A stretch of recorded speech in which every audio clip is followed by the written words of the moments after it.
네, 오늘 성경 말씀 보시겠습니다. 이사야서 53장 10절부터 12절까지 말씀입니다.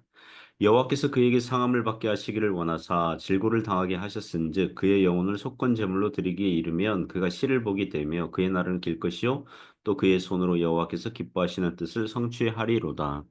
그가 자기 영혼에 수고한 것을 보고 만족하게 여길 것이라. 나의 의로운 종이 자기 지식으로 많은 사람을 의롭게 하며 또 그들의 죄악을 친히 담당하리로다. 그러므로 내가 그에게 존귀한 자와 함께 몫을 받게 하며 강한 자와 함께 탈취한 것을 나누게 하리니 이는 그가 자기 영혼을 버려 사망에 이르게 하며 범죄자 중 하나로 헤아림을 받았음이니라. 그러나 그가 많은 사람의 죄를 담당하며 범죄자를 위하여 기도하였느니라. 아멘. 네, 오늘 고난받는 종 네 번째 시간으로 고난받는 종 4 이런 제목으로 하나님 말씀 증거하겠습니다. 오늘 성경 본문은 이사야서 53장 마지막 마지막 내용입니다. 이사야서 53장 내내 고난받는 종의 그 고난 대해서 하나님의 종이 고난과 압제를 당하고 심지어 죽임까지 당하게 되는데 그 죽임은 죄인들을 대속하시는 성격의 죽음이었다고 반복해서 말씀하시거든요. 반복하고 오늘 본문도 그와 비슷하게 말씀하시면서 동시에 최종 승리를 하신 그리스도를 높이는 그런 장미한 그런 사건, 그런 대목입니다. 몇 가지 교훈으로 은혜를 나누고자 합니다. 첫 번째는요, 어, 그리스도의 고난을 하나님께서 원하셨다는 것입니다. 그리스도의 고난을 하나님께서 원하셨다는 것입니다. 10절에서 교훈하죠. 여호와께서 그에게 상함을 받게 하시기를 원하사 질고를 당하게 하셨은즉 그의 영혼을 속건제물로 드리기에 이르면 그가 실을 보게 되며 그의 날은 길 것이요 또 그의 손으로 여호와께서 기뻐하시는 뜻을 성취하리로다. 그 10절 전반부 보시면 여호와께서 그에게 상함 받게 하시기를 뭐라고 나옵니까? 원하사. 여호와께서 그에게 상함 받게 하시기를 원하사. 예, 하나님께서 원하셨다는 것입니다. 이런 질문 할 수 있죠. 아니, 어떻게 하나님의 종이 사람들에게 고난받고 곤욕과 신문을 당하고 상하고 찔리는 것을 하나님께서 원하셨다고 할 수 있습니까? 여기서 성경에 나오는 어려운 주제, 어려운 질문 할 수 있죠. 왜 악인은 형통하고 승승장구하는데 의인은 착한 사람은 고난을 받게 하십니까? 왜 하나님의 종, 하나님의 아들이 십자가에서 죽임을 당하셔야 하십니까? 왜 하나님은 그렇게 하신 겁니까? 예수님께서 십자가에서 외치신 절규가 떠오르기도 하죠. 엘리 엘리 라마 사박다니 나의 하나님 어찌하여 나를 버리셨나이까? 왜 하나님은 당신의 아들을 버리셔야만 하셨습니까? 이렇게 질문할 수 있죠. 그럼 그렇게 하신 이유가 무엇입니까? 하나님께서 그렇게 하셔야만 하셨던 이유를 성경적인 관점으로 추론해 볼 수 있습니다. 하나님께서 범죄한 인간의 죄를 해결하시는 방법은 오직 그 방법밖에 없었기 때문이라는 것입니다. 창세기 2장에서 하나님께서 아담과 언약을 맺으셨죠. 아담이 창조받은 그 상태만으로도 다른 피조물에 비해서 탁월하고 아름답고 훌륭하였어요. 예. 그러나 하나님께서 아담과 그 후손 인류들에게 더 좋은 것을 주시기를 원하셨어요. 그것은 영생입니다. 소위 천국 영생. 당시 아담은 육체적 생명이 죽지 않을 수 있는 상태였지만 소위 천국 영생은 보장되지 않은 상태였거든요. 그래서 영원히 살 수 있는 천국 영생 그런 기회를 얻은 것입니다. 하지만 조건이 있어요. 그것은 아담이 테스트, 시험, 연단 과정 하나만 통과하면 돼요. 그것은 에덴 동산에 있는 각종 나무의 실과를 임의대로 자유롭게 먹을 수 있지만 동산 중앙에 있는 선악을 알게 하는 나무의 실과는 먹으면 안 돼요. 그것이 하나님께서 아담에게 내것인 그런 테스트였어요. 그것만 순정하면, 그것만 아담이 지킬 수만 있다면 아담의 순수 노력과 공로로 사람의 이 율법 행위로 얼마든지 영생을 얻을 수 있도록 하셨어요. 그 시험은 쉬워 보였어요. 예를 들면 에덴 동산에 있는 나무 실과들이 한 100가지 종류가 있다고 합시다. 99가지 99개는 마음껏 먹어도 돼요. 오직 하나만 건들지 않으면 되잖아요. 그죠? 선악을 알게 하는 나무의 실과. 그것만 안 먹으면 되잖아요. 나머지 99개는 그냥 뭐 돌아가면서 다 먹어도 되잖아요. 뷔페 식당, 쭈쭈찬, 찬팅 갔다고 합시다. 조건이 연어회 빼고 다른 음식들은 다 먹을 수 있습니다. 연어회를 먹으면 뷔페 식당에서 쫓겨납니다. 뭐 아니면 음식값을 다 지불해야 됩니다. 이렇게 뭐라 그럴까요? 그 약속을 했다고 합시다. 그러면 우리가 갈비도 먹을 수 있고요. 샐러드도 먹을 수 있고 해산물 요리도 먹을 수 있어요. 볶음밥 먹을 수 있어요. 그런데 연어회만 안 먹으면 되잖아요. 가능할까요? 가능하게 보일 것 같은데요. 여러분 중에 어떤 분은 네 목사님 저는 회를 좋아하지 않기 때문에 가능합니다라고 하시는 분이 있을 테고 또 어떤 분은 연어회는 뷔페 식당에서 기본적으로 반드시 먹어줘야 되는데 아쉬워하면서 그 시험에 불안불안하는 사람도 있을 수 있겠습니다. 적당한 이해인지 모르겠지만 성경에 보면 다윗 왕이 이스라엘 나라 내의 모든 여자들 중에서 마음에 드는 여자들을 아내로 삼을 수 있지만 오직 부하의 아내 밧세바는 이웃의 아내니까 건들면 안 된다. 마치 그런 것과 같은 거죠.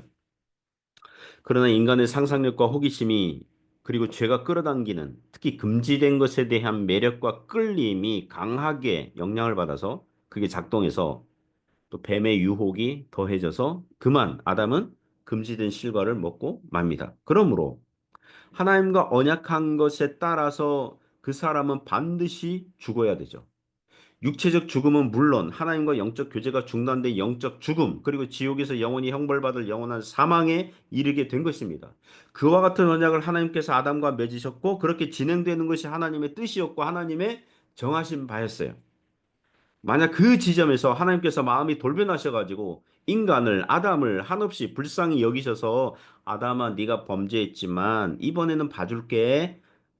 이전에 너랑 언약한 거 계약한 거 그거는 그냥 없었던 것으로 해줄 테니까 다음번에는 하나님의 말씀을 잘 들어라 라고 하셨다면 하나님의 공의와 하나님의 의로움이라는 속성은 파괴되고 말았을 것입니다. 그러면 하나님 편에서 스스로 하나님께서 거짓말쟁이가 되시는 거죠. 만일 그렇게 되면 마귀가 가만히 있겠습니까? 하늘에서 마귀가 교만해가지고 다른 천사들을 꼬드겨가지고 하나님의 보좌를 노리고 반역을 했으나 패배하여 땅으로 쫓겨났는데 그러면 마귀도 가만히 있지 않고 하나님께 요구했겠죠. 범죄한 인간을 아무런 처벌 없이 용서하신다면 그렇다면 우리도 마귀와 귀신들도 타락한 천사들 무리들도 아무런 조건 없이 용서하셔야만 하십니다. 이렇게 하나님께 요구했겠죠. 더 이상 하나님은 공의로운 하나님이라고 할 수 없습니다. 라고 주장하지 않았겠습니까? 바로 그 지점에서 우리는 유추할 수 있습니다. 하나님께 범죄하여 영원히 죽게 된 사람들을 구원하시는 방법 또한 하나님 편에서 정하시고 만드신 거예요. 그게 뭐예요? 그것은 당신의 외아들 성자 하나님을 사람의 몸을 입게 하셔서 사람들을 대신하여 죄인들을 대신하여 죄의 삭슨 사망이라는 처벌을 받게 하시는 그런 방법이었어요. 그렇게 하시면 하나님의 공의가 손상을 당하지도 않고 마귀도 입을 다물게 만들 수 있고 죄인들도 예수 그리스도 안에서 구원받는 것이 가능하도록 하시는 것입니다. 그런 교훈의 내용을 담은 것이 이사야서 53장 10절이죠. 여호와께서 그에게 상함받게 하시기를 원하셨다는 거예요. 성경의 주제예요. 구원론에 대한 성경의 주제예요. 그렇게 종으로 질고를 당하게 하셨은지 그의 영혼을 속건제물로 드리게 이르면 그가 씨를 보게 되며 그의 날은 길 것이요 그의 손으로 여호와께서 기뻐하시는 뜻을 성취하리로다. 여기서 그가 씨를 보게 된다. 그러니까 믿는 자들이 많아진다. 그의 날은 길 것이요 하나님의 나라 설명이죠. 그의 손으로 여호와께서 기뻐하시는 뜻을 성취하리로다. 이렇게 나오는데요. 그 10절 보시면 속건제물로 드렸다 그러거든요. 그리스도를 속건제물로 드렸다. 속건제물. 레위기 제사법에 보면 그 제사 종류들 중에 하나죠. 속건제물의 별명은 제사입니다. 배상제사. 하나님께 드려야 할 성물에 대해서 잘못을 행했을 경우 배상하도록 하는 제사였습니다. 예를 들면 하나님께 어떤 사람이 집이 몇 채가 있어요. 그래서 집 한 채를 하나님께 드려야겠어. 또는 밭이나 가축 뭐 있을 거 아니에요. 이 밭을 어느 정도의 땅을 또는 내가 기르고 있는 이 가축을 하나님께 제물로 바치기로 했어요. 그래서 제사장에게도 이미 말씀드렸어요. 자, 그런데 도중에 마음이 바뀐 거예요. 그죠? 뭔가 그 사정이 여의치 않아서 바치지 못하기로 된 거예요. 그러면 그 제사장이 이제 예를 들면 집을 바치기로 했는데 못 바치게 됐다 그러면 집에 대한 집이 그 당시 시가로 계산하는 거죠. 예. 그 원래 가격 더하기 5분의 1, 약 20%의 그 배상을 더 드리도록 하는 그런 제사 그거예요. 그러니까 사람들의 죄값을 배상하는 유일한 합당한 제물은 누구시라고요? 오직 십자가의 예수 그리스도였다는 것입니다. 그것을 누가 정하셨다고요? 누가 원하셨다고요? 하나님께서 원하신 거예요. 그렇게 예수 그리스도는 순종하시고 하나님의 기뻐하시는 뜻을 성취한 줄 믿습니다. 그리스도 덕분에 우리가 믿는 자가 구원을 받게 된 줄 믿습니다. 두 번째 기원은 그리스도의 고난은 하나님의 의로우신 요구를 다 이루신 사건이라는 것입니다. 11절에서 기원하죠. 그가 자기 영혼에 수고한 것을 보고 만족하게 여길 것이라 나의 의로운 정이 자기 지식으로 많은 사람을 의롭게 하며 또 그들의 죄악을 친히 담당하리로다. 11절 보시면 그가 자기 영혼에 수고한 것을 보고 만족하게 여길 것이라.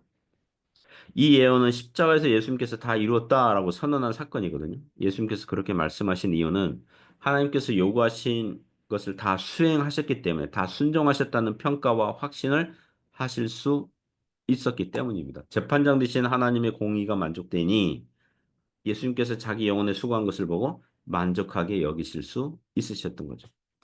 나의 의로운 정이 자기 지식으로 많은 사람을 의롭게 하며 이 구절에서 자기 지식으로 많은 사람을 의롭게 하였다는 것은 구원을 이제 아는 것으로 이렇게 호환할 수 있는 그런 구절이 떠오르죠. 요한복음 17장 3절 보시면 영생은 유일하신 참 하나님과 그의 아들 예수 그리스도를 아는 것입니다. 이런 구절이 떠오르죠.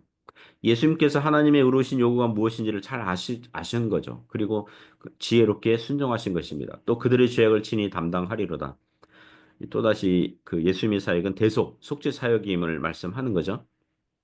사랑하는 성도 여러분, 예수 그리스도의 다 이루신 속죄 사역 그 안에서 하나님께 나아가는 그 은혜가 있길 바랍니다.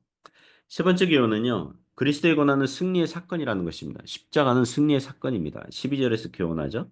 그러므로 내가 그에게 존귀한 자와 함께 몫을 받게 하며 강한 자와 함께 탈취한 것을 나누게 하리니 이는 그가 자기 영혼을 버려 사망에 이르게 하며 범죄자 중 하나로 헤아림을 받았음이니라. 그러나 그가 많은 사람의 죄를 담당하며 범죄자를 위하여 기도하였느니라. 예수 그리스도께서 십자가에서 죽으신 사건은 승리와는 거리가 멀어 보이죠. 뭔가 힘이 없고 나약하니까 죽으신 것처럼 보였지만 하지만 그 십자가 사건이 율법의 정죄와 악한 마귀와 사망의 권세들과 싸워서 이긴 것 그것이었어요. 그래서 12절 보면 전쟁 승리 그림 언어로 설명하거든요. 그러므로 내가 그에게 존귀한 자와 함께 몫을 받게 하며 강한 자와 함께 탈취한 것을 나누게 하리니 전쟁에서 승리한 개선 장군처럼 전쟁에서 획득한 전리품들을 강한 자와 존귀한 자와 이게 탈취한 것을 이렇게 나눈다. 이렇게 묘사하고 있습니다. 일종의 역전하시는 사건이죠. 고난받는 종이 고난받고 상하고 죽었는데 그게 승리라니 승리 맞습니다. 예수 그리스도의 고난은 십자가에서 승리하신 사건인 줄 믿습니다. 그래서 기독교는요. 십자가로 승리하는 거예요. 굉장히 아이러니하죠. 역설적이죠. 십자가는 죄인처럼 죽었고 나약해서 죽었고 막 그런 것 같아 보이는데 그게 실은 승리한 사건이었다는 거예요. 그 다음은 예수 그리스도의 십자가 대속 사건이 승천하셔서 하늘에서 기도하시는 중보사에게 기초가 된다고 하십니다. 계속해서 보시면 이는 그가 자기 영혼을 버려 사망에 이르게 하며 범죄자 중 하나로 헤아림을 받았음이니라. 그러나 그가 많은 사람의 죄를 담당하며 범죄자를 위하여 기도하였느니라. 그 히브리서 7장 25절 보시면 예수님께서 하늘에서 기도하신다. 이런 장면이 있죠. 그러므로 자기를 힘입어 하나님께 나아가는 자들을 온전히 구원하실 수 있으니 이는 그가 항상 살아계셔서 그들을 위하여 간구하심이라. 사랑하는 성도 여러분, 우리 주님은 살아계셔서 항상 살아계셔서 지금도 하늘 보좌 우편에서 우리들을 위하여 간구하고 계십니다. 그러니까 하나님 아버지에게 우리를 변호하시고 우리를 다스리시고 우리와 함께 하시는 중보자로서 구세주로서 우리 주님으로서 지금도 사역하고 계시는 것입니다. 이 모든 기초, 그 모든 기초가 예수 그리스도께서 십자가에서 하나님의 요구를 다 이루셨고 승리하신 사건이기에 가능한 겁니다. 그래서 우리는 오늘도 사는 것입니다. 사랑하는 성도 여러분, 혹시 넘어졌다면 다시 일어설 수 있는 은혜로운 공간이 있습니다. 예, 기독교 복음 진리하는 그게 있어요. 의로우신 하나님 아버지께서 우리를 예수 그리스도 안에서 봐주시기 때문에 우리가 하나님 아버지께 나아갈 수 있는 것입니다. 그렇게 오늘도 그리스도의 십자가를 붙들고 주님 앞에 나아가는 그런 은혜가 있기를 주님의 이름으로 축복합니다. 기도하겠습니다. 하나님 아버지 감사합니다. 오늘도 그리스도의 십자가를 붙들고 살아가게 하여 주옵소서. 저마다 자기 십자가를 지고 이미 앞서가신 그리스도를 따라가는 그의 발자취를 따라가는 그런 은혜가 있게 하여 주옵소서. 그것이 승리의 길이고 믿음의 길이고 생명의 길이고 그리고 평안의 길이고 또 하나님을 높이는 그런 길인 줄 믿습니다. 그런 은혜가 있게 하여 주옵소서. 예수님 이름으로 기도드립니다. 아멘.